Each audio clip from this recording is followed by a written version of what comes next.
Hello students, welcome to our platform final attempt. मैं तनु चौधरी स्वागत करती हूँ आप सभी का। पिछली क्लास में हमने 50 क्वेश्चन कंप्लीट किए थे। आज उससे आगे के क्वेश्चन करते हैं। 100 क्वेश्चन है हमारे, तो स्टार्ट करते हैं।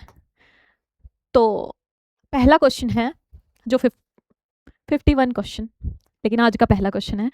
तो क्वेश्चन है, यूनेस्को द्वारा राष्ट्रीय व्यंजनों को अमूर्त सांस्कृतिक विरासत सूची में मान्यता पाने वाला पहला देश कौन सा बना है? किस देश के पूरे राष्ट्रीय भोजन को, कोई एक डिश नहीं, पूरे के पूरे राष्ट्रीय भोजन को अमूर्त अमूर्त सांस्कृतिक विरासत सूची में शामिल किया गया है? तो ये देश बना है इटली। मेलोडी को नहीं किया गया है, पास्ता और पिज्जा को किया गया है। तो इटली की प्रधानमंत्री को आप जानते ही हैं, काफी फेमस है वो इंटरनेट पे, मेलोडी के साथ। लेकिन यहाँ पे बात उसकी नहीं हो रही है, यहाँ पे बात हो रही है पास्ता, पिज्जा और बाकी जो भी यहाँ के राष्ट्रीय व्यंजन है, पूरे के पूरे राष्ट्रीय जो यहाँ के व्यंजन है उनको शामिल किया गया है अमूर्त सांस्कृतिक विरासत सूची में। तो खाना लोगों को जोड़ता है, सांस्कृतिक और सामाजिकता का मिश्रण माना जाता है, उसी की सूची में ये एक पहला कदम है कि कहीं का खाना ऐड किया गया है। तो नेक्स्ट क्वेश्चन देखते हैं, ये तो वही है।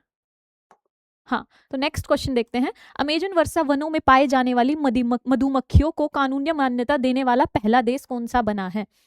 अमेजन वर्षा वनों में मधुमक्खियां पाई जाती हैं, तो वहां पे उसको कानूनी मान्यता देने वाला पहला देश कौन सा बना है? तो ये बना है पेरू।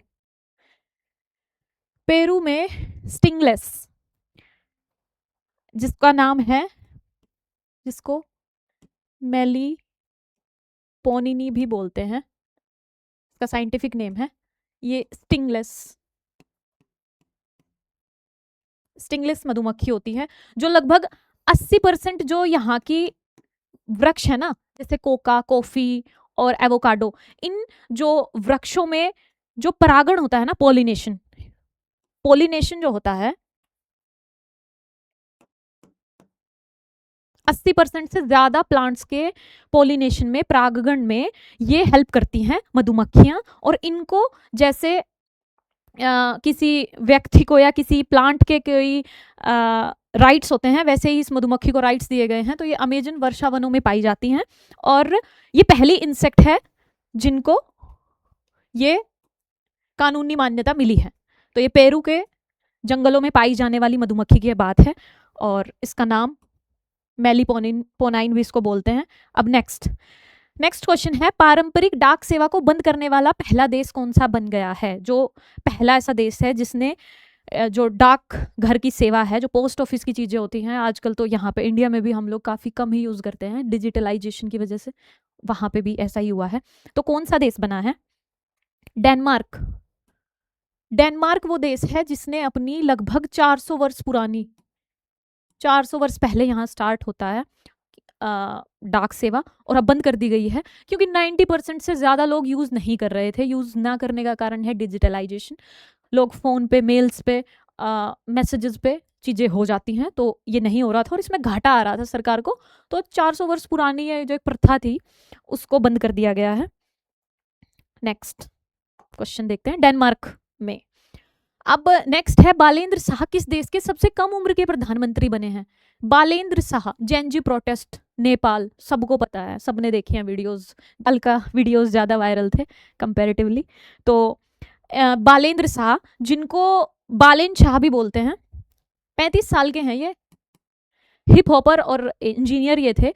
2022 में ये पहली बार मेयर का चुनाव लड़ते हैं और उसके बाद ये जीत जाते हैं वहां। फिर 2025 में ये इस्तीफा दे देते हैं और वहां पे प्रोटेस्ट स्टार्ट होते हैं। तो उसके बाद ये पार्टी ज्वाइन करते हैं, राष्ट्रीय स्वतंत्रता पार्टी। उसके बाद ये 2022 में सबसे पहली बार इन्होंने चुनाव लड़ा। उसके बाद ये 2025 में प्रोटेस्ट होता है, फिर 26 में जो चुनाव हुए आम चुनाव में, उसमें ये जीत जाते हैं। और इनकी पार्टी कौन सी थी? पार्टी थी राष्ट्रीय स्वतंत्रता पार्टी। और इनसे पहले कौन से थे प्रधानमंत्री? किन को रिप्लेस किया है इन्होंने? इससे पहले थे KP Sharma Oli.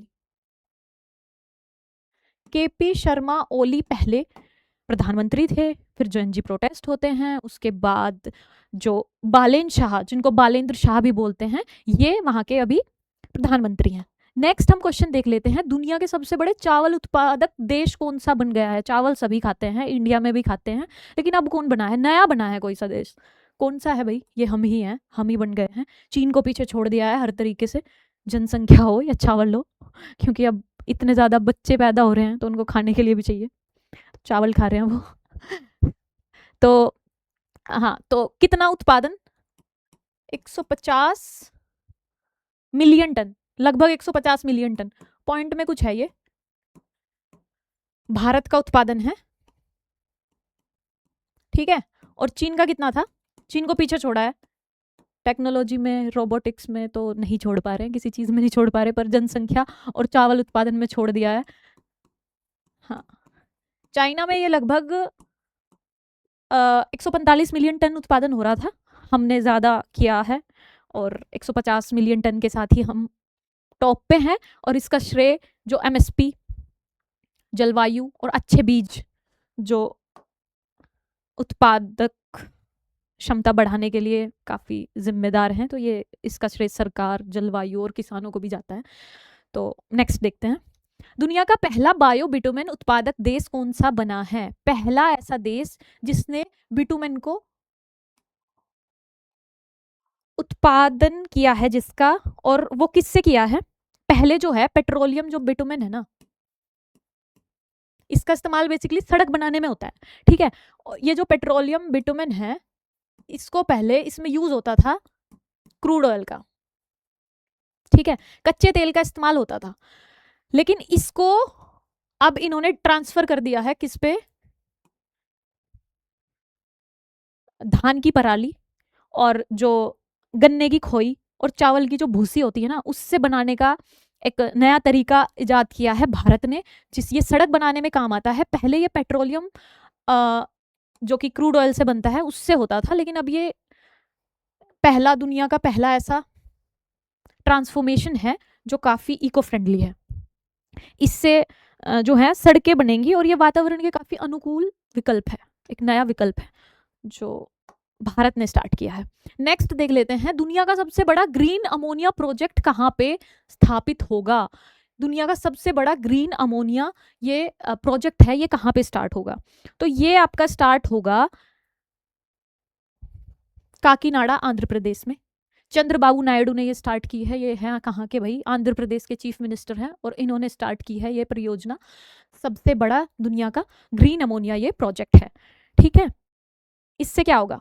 Clean energy transition में ये हेल्प करेगा, और ये ग्रीन हाइड्रोजन वैली बनाने की दिशा में एक महत्वपूर्ण कदम है, ठीक है। और ये स्टार्ट हुआ है आंध्र प्रदेश के काकीनाडा में, ठीक है। नेक्स्ट पे देखते हैं, सबसे लंबे जंगली सर्प के रूप में गिनीज वर्ल्ड रिकॉर्ड में किस देश के अजगर ने स्थान हासिल किया है?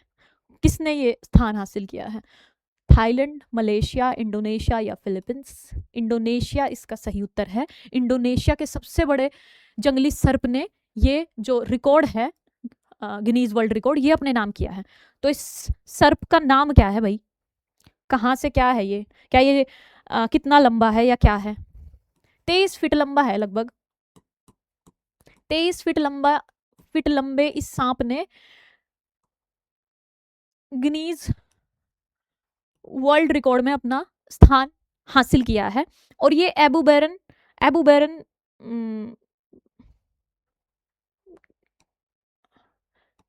इसका नाम है, और ये एक जालीदार जो है वो सर्प होता है। तो इंडोनेशिया की अगर बात करें तो ये सबसे बड़ा मुस्लिम कंट्री है, सबसे ज़्यादा यहाँ पे मुस्लिम्स पाए जाते हैं।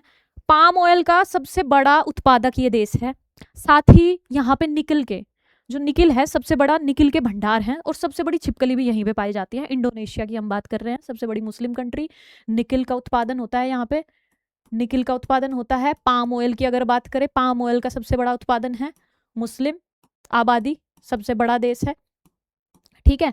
और सबसे बड़ी छिपकली भी यहीं पे पाई जाती है। तो ये होगी इसकी कई सारी जो हैं इंपॉर्टेंट बातें।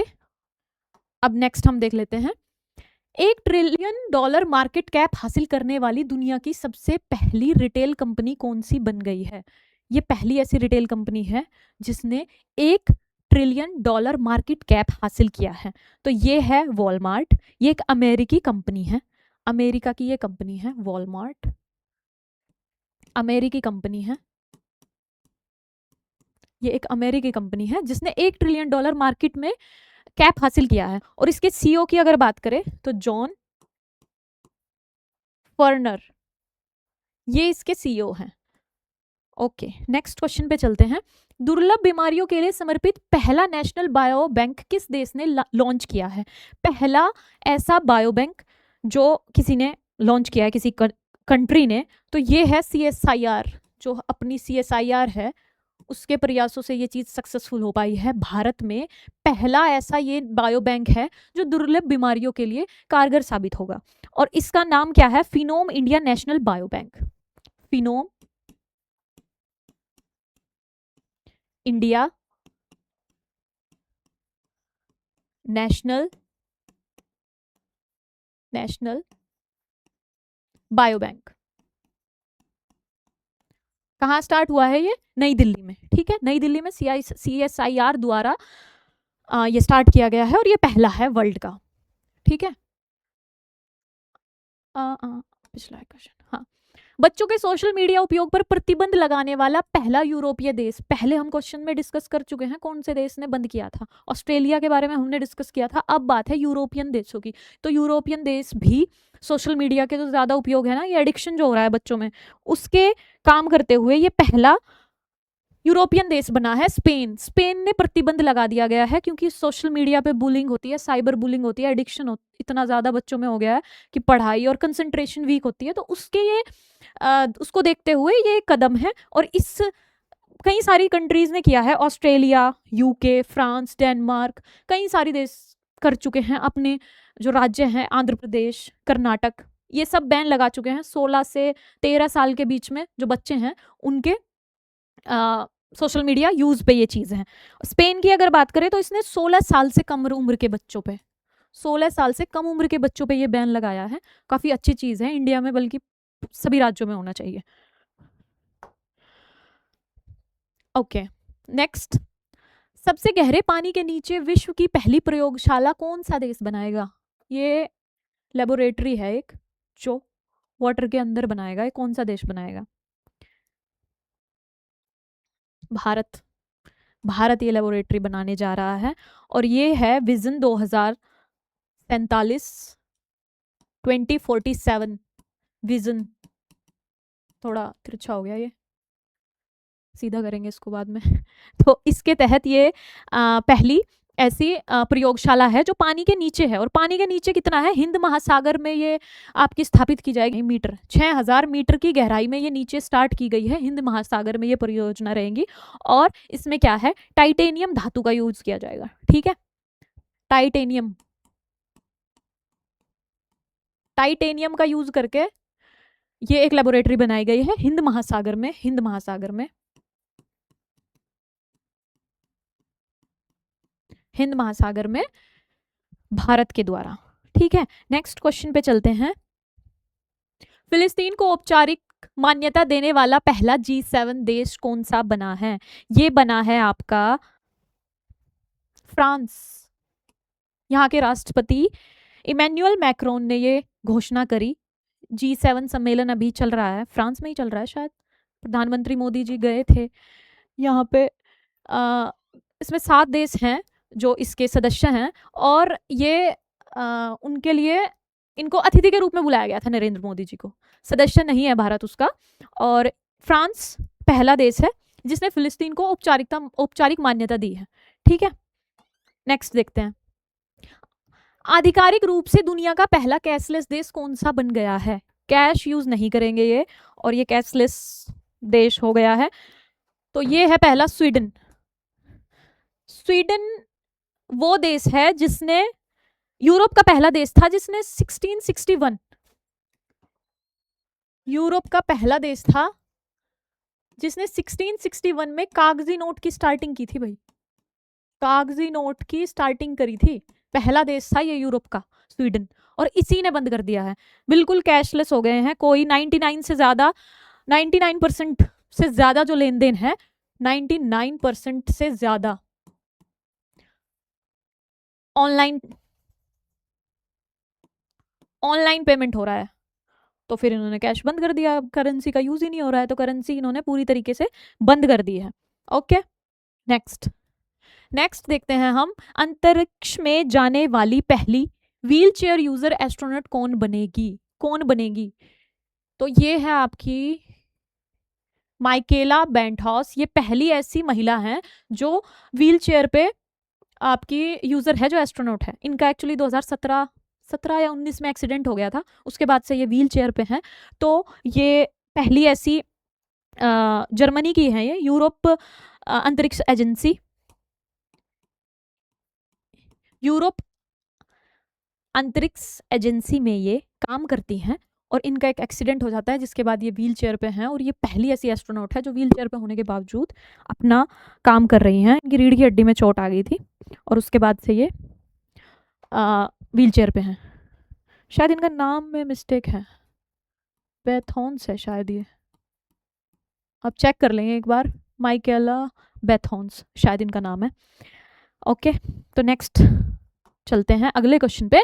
भारत का पहला bio processing plant one bio कहाँ पे स्टार्ट हुआ है? ये बायो प्रोसेसिंग यूनिट है, तेलंगाना में ये स्टार्ट हुई है। ठीक है, पहला बायो प्रोसेसिंग यूनिट है ये, लाइफ साइंस के क्षेत्र में और बायो टेक्नोलॉजी के क्षेत्र में ये एक मील का पत्थर साबित होगा अगर ये अच्छे से चलती है। तो बायो प्रोसेसिंग प्लांट स्टार्ट हुआ है, वन बायो। ओके, अब नेक्स्ट देखते हैं, भारत का पहला एआई सक्षम राज्य विश्वविद्यालय पायलट प्रोजेक्ट कहाँ लॉन्च किया गया है? ये लॉन्च किया गया है मेरठ में। मेरठ उत्तर प्रदेश में एक शहर है जो एनसीआर में आता है, यूपी का एक शहर है।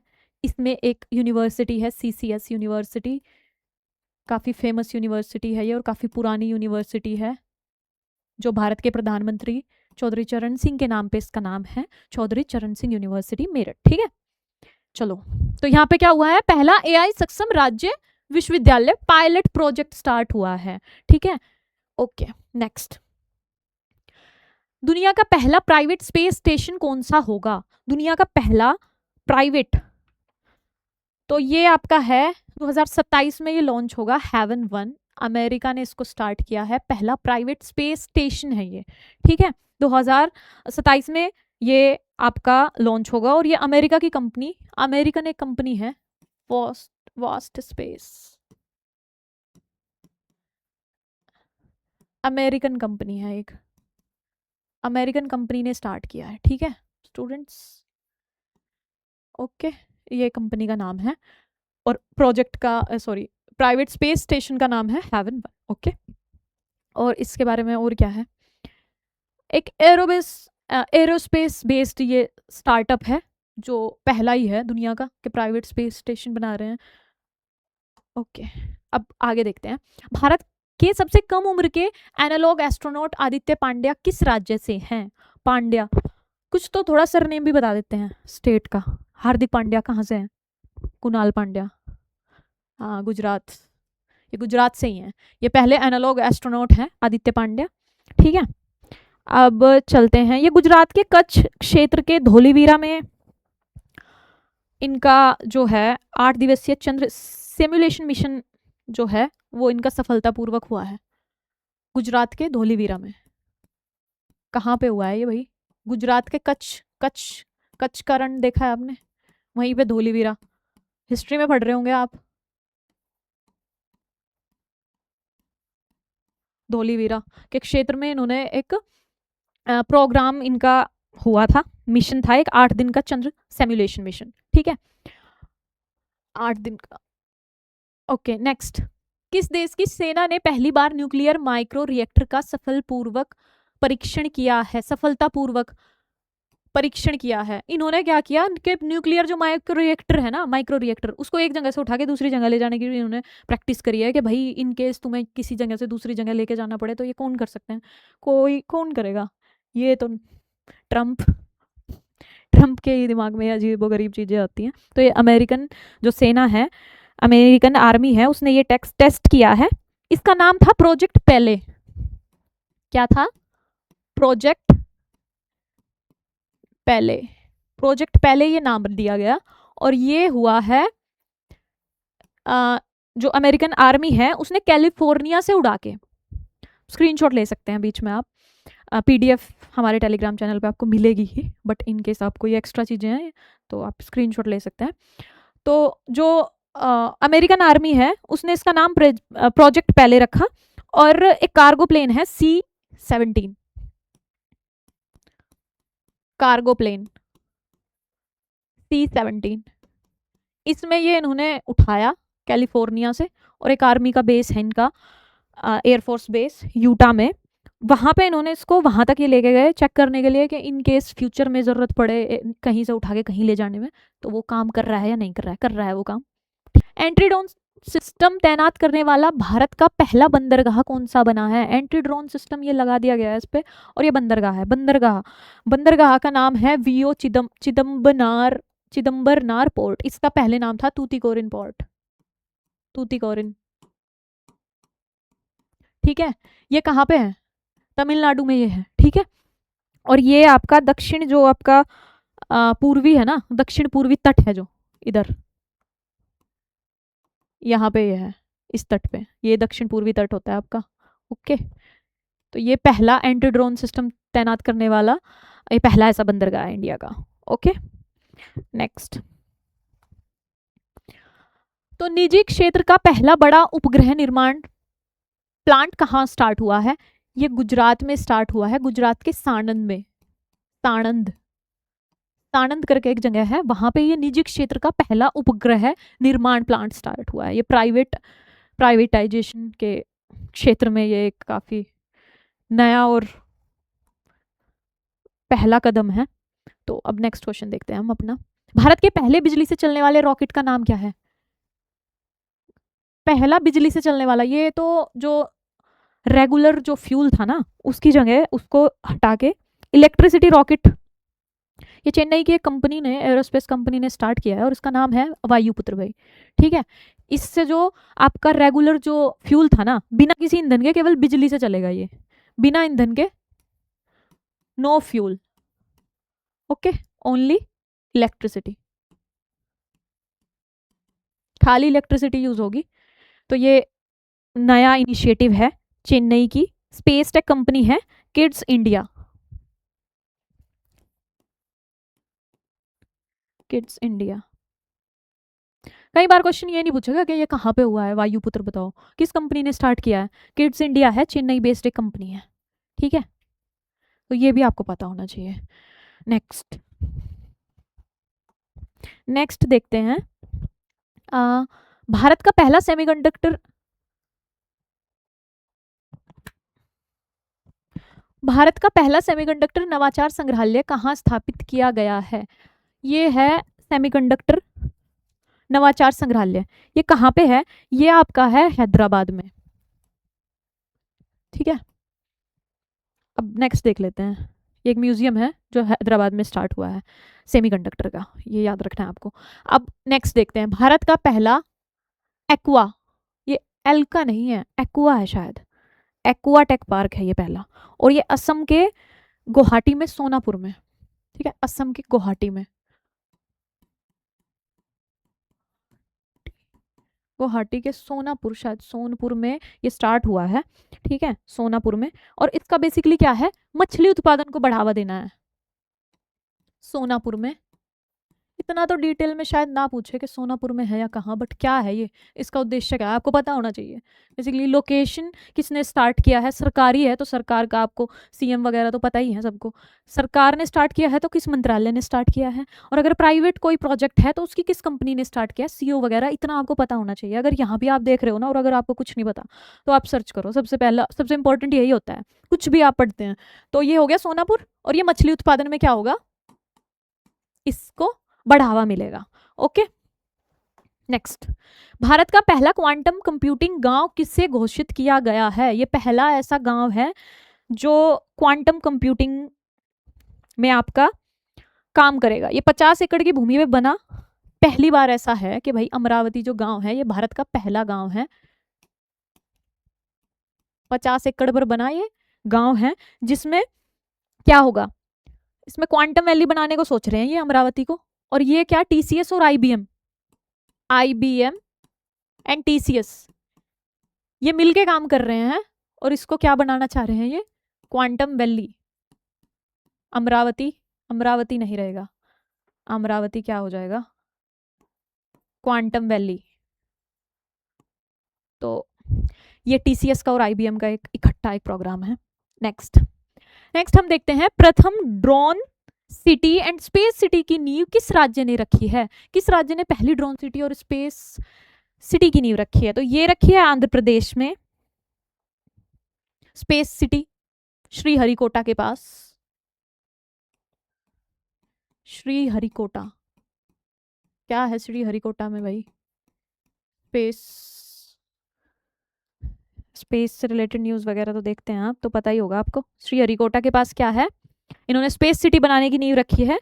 और जो ये ड्रोन सिटी है ये कुरनूल जिले को विकसित किया जा रहा है इसके लिए, ठीक है, कुरनूल जिले में श्रीहरिकोटा के पास ये स्टार्ट करेंगे आंध्र प्रदेश में। नेक्स्ट, थोरियम ईंधन को यूरेनियम में परिवर्तन करने वाला पहला विश्व का पहला देश कौन सा बन गया है, थोरियम को कन्वर्ट कर दिया इन्होंने यूरेनियम में। तो इससे क्या होगा, थोरियम ईंधन को यूरेनियम 233 में इन्होंने चेंज कर दिया है। कौन करेगा इतना एडवांस काम, चीन चुपचाप काम करते रहते हैं, ये बस करके ही दिखाते हैं। तो इसमें क्या होता है, इसमें जो थोरियम ईंधन है अब इसमें कूलिंग में पानी की जरूरत नहीं होगी, पिघले हुए नमक को कूलेंट की तरीके से यूज करेंगे ये, ठीक है। तो और इसमें क्या है, क्या फर्क है, और अब इसमें रिएक्टर को बंद करने की जरूरत नहीं पड़ेगी, कूलिंग में पानी की जरूरत नहीं है, कूलिंग में नो नीड ऑफ वाटर, पिघले हुए नमक को यूज किया जाएगा।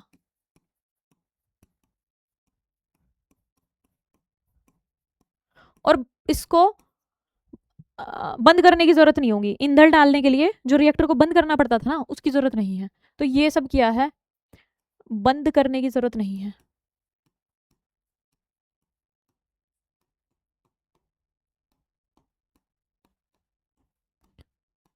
और ये विकसित किया है किसने, चीन ने, थोरियम को यूरेनियम में बदल दिया, यूरेनियम 233। ओके, नेक्स्ट नेक्स्ट चलते हैं, स्टारलिंक से समझौता करने वाला भारत का कौन सा राज्य बना है, स्टारलिंक से समझौता किया है, स्टार्स ऐसे याद कर लो, स्टार्स कहाँ होते हैं सबसे ज्यादा, मूवी स्टार्स, महाराष्ट्र मुंबई, तो महाराष्ट्र में हुआ है ये, स्टार्स को लिंक कर दो महाराष्ट्र के साथ, ऐसे याद करने होते हैं सारी चीज़ें भी, ज़्यादा दिमाग में थोड़ा लिंक करके याद करोगे तो ज़्यादा बेटर है। चलो नेक्स्ट देख लेते हैं, भारत के पहले स्वदेशी एंटीबायोटिक का नाम क्या है भाई, नया एंटीबायोटिक, नया क्या, पहला पहला स्वदेशी एंटीबायोटिक बनाया है इंडिया ने, इसका नाम क्या है, इसका नाम है नेफ्रीथ्रोमाइसिन, ठीक है। ये नेफ्रीथ्रोमाइसिन में क्या है, नेफ्रीथ्रोमाइसिन का इसको मिकनाफ मिकनाफ मिकनाफ ने लॉन्च किया है, ठीक है, ये आप याद रखोगे। और ये बेसिकली क्या है, जो एंटीबायोटिक्स होती है ना उनका एक कोर्स होता है कि आप 5 से 7 दिन लोगे, 5 से 7 दिन लोगे, लेकिन अब आपको नहीं लेनी है, ये 3 दिन में आराम करेगी, काफ़ी ज़्यादा इफेक्टिव है, ठीक है। और ये 10 गुना ज़्यादा इफेक्टिव है अगर बात करें तो निमोनिया में काफ़ी कारगर है ये, निमोनिया में 3 दिन में ये आराम कर देती है, 10 गुना ज़्यादा इफेक्टिव है। भारतीय विकसित एक मिकनाफ कंपनी ने ये बनाई है, और दवाई का नाम आप याद रखोगे नेफ्रीथ्रोमाइसिन। तो किसी को निमोनिया हो तो इसको ट्राई करो।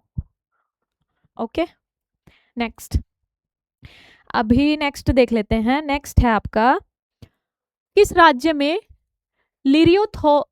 लिरियोथेमिस कैरेलेसिस नामक नई ड्रैगन फ्लाई प्रजाति खोली गई है, ठीक है, कहाँ खोली गई है, कहाँ, हम लास्ट क्लास में हमने इतनी ज़्यादा बात करी है तितलियों पे और इन पे और उन पे, तो ये कहाँ है भाई, कहाँ थी सबसे ज़्यादा तितली फ्लाइज, वो भी केरल।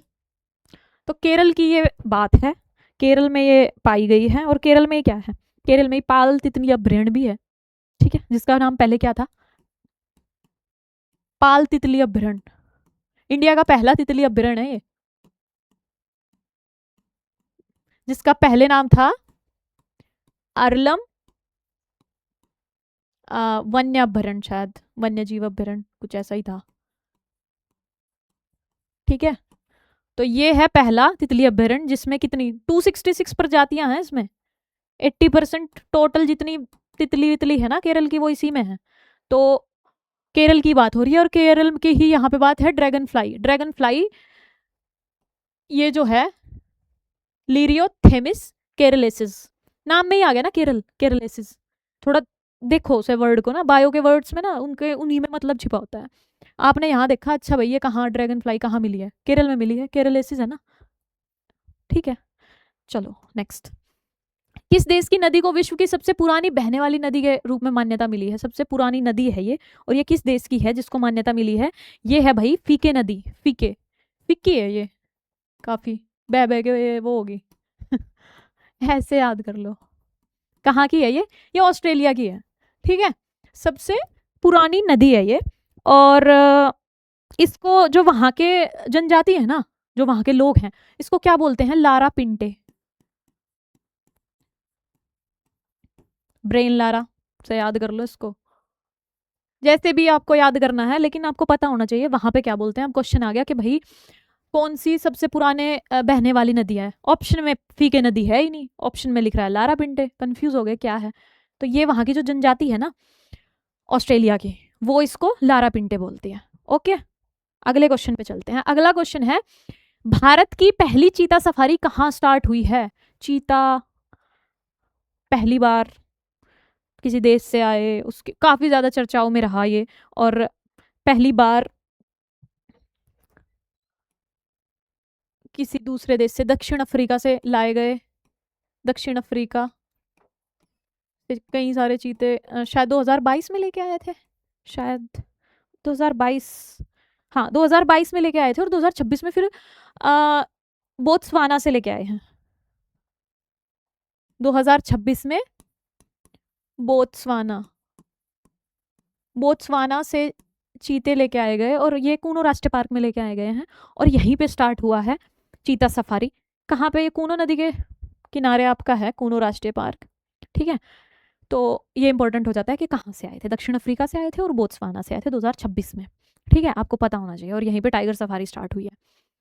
अब देखते हैं अगला, ये है सौर ऊर्जा से चलने वाला देश का पहला सीमावर्ती गांव कौन सा है?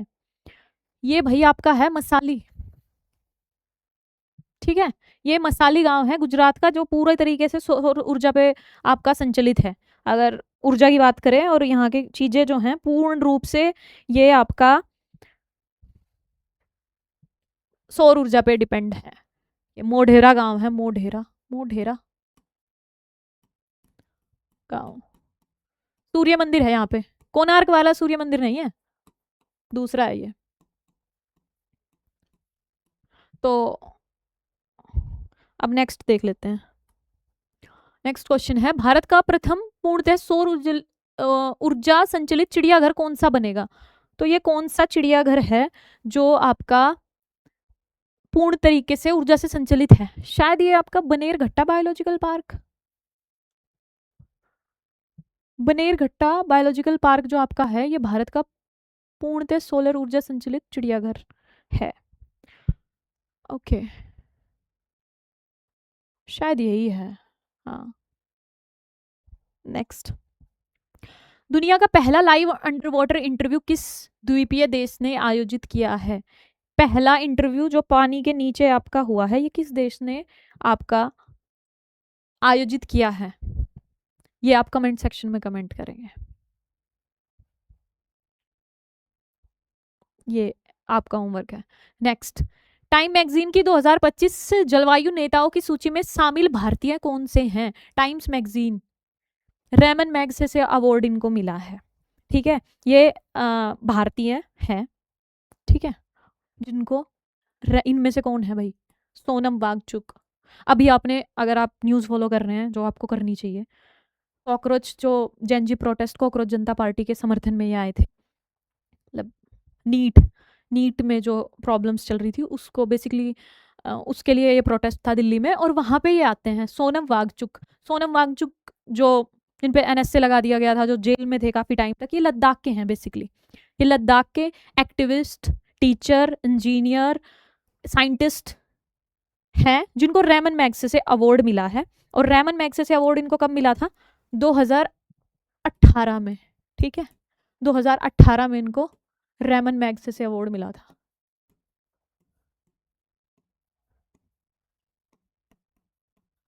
रेमन मैग्सेसे अवार्ड से इनको सम्मानित किया गया था 2018 में। इसको एशिया का नोबल बोलते हैं, माना जाता है ऐसा कि ये एशिया का नोबल है, ठीक है, एशियाज नोबल प्राइज इसको बोला जाता है। ये क्या कहाँ लिख दिया, ये तो गलत हो गया भाई, ये तो ये स्लाइड स्किप होगी, हाँ यहाँ पे है 2000, एक सेकेंड, 2018 में इनको मिला था क्या, रेमन मैग्सेसे, एशिया का जिसको नोबल बोला जाता है, ठीक है। इनके ऊपर मूवी भी थी, मूवी का शौक है अगर आपको तो आपको पता होगा, 3 इडियट्स जो मूवी थी ना आमिर खान की, सब नहीं देखी है, और अगर नहीं किसी ने देखी तो देखो उसको। इन्होंने बहुत सारे काम किए हैं। लद्दाख में कुछ एरियाज थे जहाँ पे सूखे की बहुत सारी प्रॉब्लम्स थी, उनको वहां पे इन्होंने कृत्रिम जो है ग्लेशियर बना के सूखे की प्रॉब्लम का इलाज किया। कई सारे ऐसे एरियाज थे जिनमें बहुत ज़्यादा ठंड थी, स्कूल्स ऐसे स्कूल्स का इंफ्रास्ट्रक्चर बनाया कि वो इतनी ठंड में सर्वाइव कर सके, पढ़ सके, चीज़ें कर सके। और इनको रेमन मैग्सेसे तो मिला था 2018 में, बाकी इंडिया में इनके साथ जो जो हुआ अभी कुछ पिछले टाइम में, कुछ इनकी मांगे थी लद्दाख के पर्यावरण को लेके, वहाँ के ये लोकल हैं तो इन्होंने आवाज़ उठाई, उसका काफ़ी सारा विरोध हुआ था, जो भी हुआ है। तो ये सोनम वांगचुक को बेसिकली टाइम मैगजीन्स की 2025 जलवायु नेताओं की सूची में शामिल कर लिया गया। ओके नेक्स्ट, चलो अगले क्वेश्चन पे। सैयद मुश्ताक अली ट्रॉफी का पहला खिताब जीतने वाला राज्य कौन सा बना है, पहली बार इन्होंने जीता है सैयद मुश्ताक अली ट्रॉफी। ये क्रिकेट की ट्रॉफी है भाई, जो पहली बार किसने जीती है, पहली बार जीती है झारखंड ने।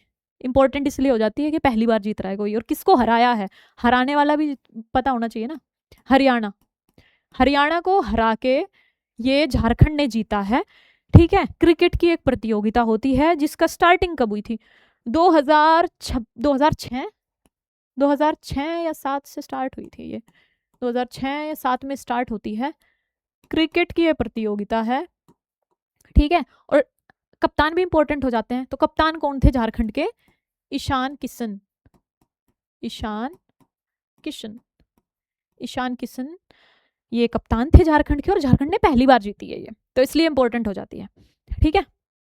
और ये स्टार्ट हुई थी 2006-7 में, एक सेकेंड भाई, हाँ। तो अब आती है बात प्रोजेक्ट महादेव, किस राज्य में अंडर-13 फुटबॉल प्रतिभाओं की खोज हेतु स्टार्ट किया गया है, एक प्रोजेक्ट स्टार्ट हुआ है जिसका नाम है प्रोजेक्ट महादेव। फुटबॉल का ये बेसिकली है, जब लियोनल मेसी जब आए थे इंडिया में, आपने देखा होगा, तो मुंबई में वो गए, कई सारी जगह गए, वो कोलकाता भी गए थे। तो लियोनेल मेसी जो अर्जेंटीना के प्लेयर हैं, उन्होंने ये स्टार्ट किया था, ये महाराष्ट्र में स्टार्ट हुआ है, महाराष्ट्र में स्टार्ट हुआ था, और शायद इसमें 50 स्टूडेंट्स या 500, एग्जैक्ट मेरे को 50 नहीं 60 बच्चों के लिए 5 साल के लिए, 60 स्टूडेंट्स क्या, प्लेयर्स जो बच्चे हैं, प्लेयर्स जो हैं फुटबॉल के, ठीक है, फुटबॉल के 60 बच्चों को चुना जाएगा, एक प्रतियोगिता कराई जाएगी, 60 बच्चों को चुना जाएगा, और फिर उनका जो पूर्ण, उनको फुल्ली फंडेड, उनका खाना पीना, उनकी ट्रेनिंग, उनका न्यूट्रिशन, उनका सब कुछ, काउंसलिंग वगैरह, इसमें ये रखा जाएगा। और ये है आपका, एक सेकेंड, हाँ ठीक है, तो ये जो है ये आपका महाराष्ट्र में स्टार्ट हुआ है, और महाराष्ट्र में ये जब लियोनेल मेसी जब आए थे तब ये स्टार्ट हुआ था, ओके, मेसी ने स्टार्ट किया था बेसिकली। ओके नेक्स्ट, महिला प्रीमियर लीग 2026 की नीलामी में सबसे महंगी महिला कौन सी बनी है, तो सबसे महंगी बनी है भाई दीप्ति शर्मा, लास्ट में हमने देखा था सबसे ज्यादा विकेट लेने का रिकॉर्ड है इनके नाम, और ये सबसे महंगी बिकी है। तो जो ये है आपकी सबसे ज्यादा विकेट, सबसे ज्यादा विकेट, सबसे ज्यादा विकेट लेने वाली महिला है ये, wicket, okay.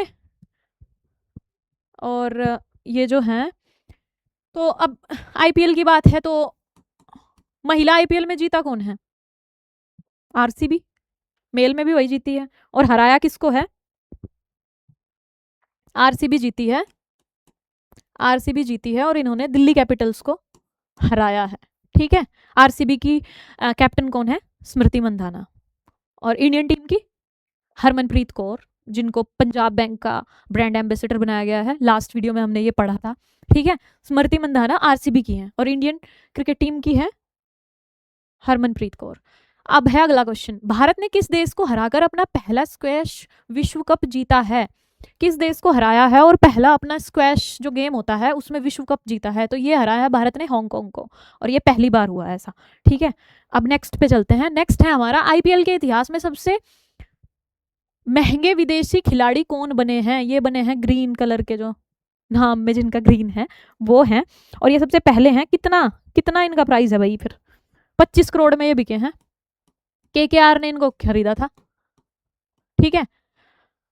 Kolkata night Riders ने इनको खरीदा था 25 करोड़ में, कैमरॉन ग्रीन। और इस बार अगर मेल मतलब पुरुष आईपीएल की बात करें तो उसमें कौन जीता है? उसमें जीती है आरसीबी फिर से दूसरी बार, 18 सालों में जो नहीं हो पाया। तो इसे कहते हैं कि हिम्मत नहीं हारनी चाहिए, दिन आते हैं तो फिर बहुत सही आ जाते हैं। लगातार 2 बार इन्होंने जीता, और किसको हराया? गुजरात टाइटंस को फाइनल में, ठीक है। और आरसीबी के कैप्टन कौन है वो तो पता ही होगा, सबको ही पता होगा, रजत पाटीदार। रजत पाटीदार। अब चलते हैं नेक्स्ट क्वेश्चन पे। पहली बार विजय हजारे ट्रॉफी जीतने वाली टीम कौन सी बनी है? पहली बार विजय हजारे किसने जीता है?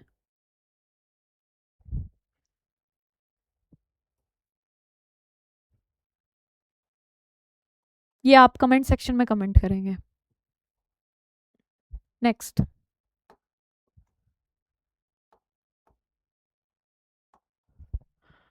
महिला प्रीमियर लीग WPL में शतक लगाने वाली पहली खिलाड़ी कौन सी बनी है? किसने लगाया है शतक जो WPL की महिला खिलाड़ी बनी है पहली?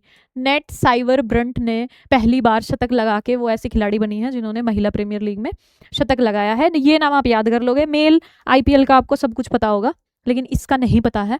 T20 क्रिकेट इतिहास में 700 विकेट लेने वाले दुनिया के पहले गेंदबाज बन गए हैं राशिद खान, ठीक है। अब नेक्स्ट क्वेश्चन पे चलते हैं। नेक्स्ट क्वेश्चन है, भारत की पहली एशियाई कार्टिंग चैंपियन कौन बनी है? तो ये नाम आप याद रखोगे, कार्टिंग अर्शी। अर्शी जो है वो पहली एशियाई कार्टिंग चैंपियन बनी है। नेक्स्ट, प्रथम शतरंज ई स्पोर्ट्स विश्व कप किसने जीता है? ये जीता है मैग्नस कार्लसन ने, जिसकी बहुत सारी वीडियोस आपने सोशल मीडिया पे देखी होगी। जब गुकेश ने इनको हराया तो इन पे वो हार सहन नहीं हुई थी, ये सबने देखा है। और इनको पद्मश्री, इवन मेजर ध्यानचंद खेल रत्न अवार्ड भी इनको मिला है। मुझे नहीं लगता कि कोई अवार्ड होगा जो इनको नहीं मिला। पता नहीं, भारत रत्न के लिए शायद ये वो भी मिल सकता है, अभी तो शायद ये नहीं खेलते हैं। पद्मश्री, पद्म विभूषण, पद्म भूषण, भूषण विभूषण,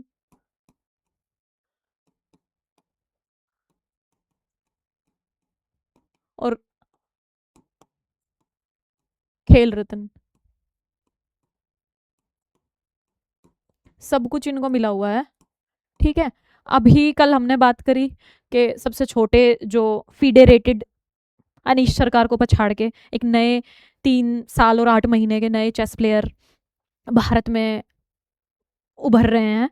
तो अच्छा प्लेयर आना एक बहुत ही गर्व का बात होती है, गर्व की बात होती है। चेस की अगर बात करें तो स्टार्टिंग भारत में ही हुई थी। चेस का शतरंज भारत में स्टार्ट हुआ था काफ़ी पहले।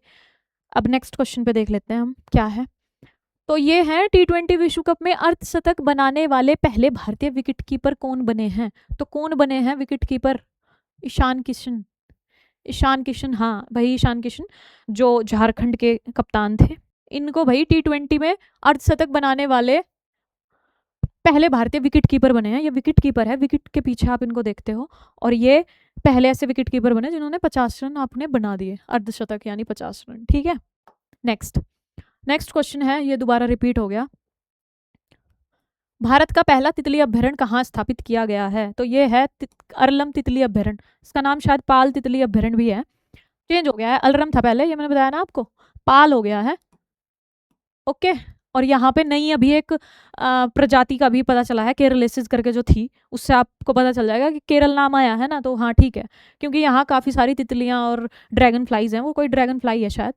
तो ये पाल तितली अभ्यारण्य केरल में है, 267 यहाँ पे तितलियों की प्रजातियां हैं।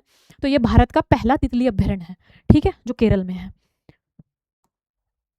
इसी के साथ क्लास खत्म होती है, अगली क्लास में मिलेंगे। अगर आपको चाहिए पीडीएफ तो आप लिंक में डिस्क्रिप्शन में है, लिंक आपका डिस्क्रिप्शन में है, हमारे इस वीडियो के नीचे आपको मिल जाएगा। इंस्टाग्राम पे फॉलो कर लो, यूट्यूब पे चैनल सब्सक्राइब कर दो, टेलीग्राम पे फॉलो कर लो, वहाँ पे आपको क्वेश्चंस और आपकी पीडीएफ क्लास की वहाँ पे मिलती हैं। बाकी और दूसरे सर भी पढ़ाते हैं, उनका भी वहीं पे सारा है आपका मटेरियल।